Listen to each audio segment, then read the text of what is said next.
According to Zaganini and White, the goal of this model is to promote the system stability by assessing the impact of stressors and helping the client adjust the environment.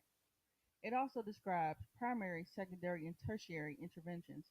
These interventions are the basis for this nursing practice approach. There are many complex variables in the domain of women's healthcare. Judith Weiss's theory of precarious ordering is used to develop this DNP practice approach because it makes visible the dimensions and strategies of women's caring that frequently are invisible. Ignatian principles that were applied in the proposed practice approach include magis, cura personalis, and service rooted in justice and love. Each of these principles are the driving force behind this DNP practice approach. Service rooted in justice and love invites us to invest our lives into the well being of our neighbors, particularly those who suffer injustice.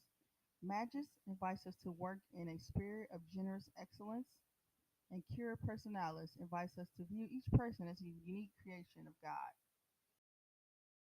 The goal of this DNP practice approach is to increase women's access to primary care providers, increase their ability to access recommended screenings, and overall decrease the prevalence and mortality of heart disease in women.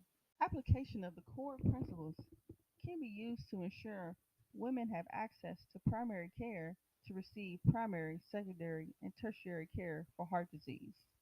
This can be done by working with the local health departments and primary care offices in underserved areas.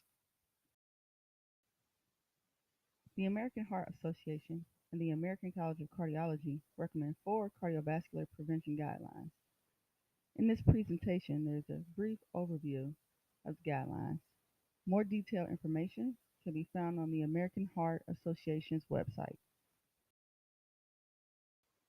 These new guidelines state that obesity should be managed and treated like a disease. More Americans could benefit from statins. New guideline outlines the best dietary pattern for exercise and heart health. New risk equations add African Americans and stroke risk. I chose the topic of women's health, more specifically women's cardiac health, because this topic affects me directly. Being a African American woman, I am more at risk for developing heart disease according to guidelines.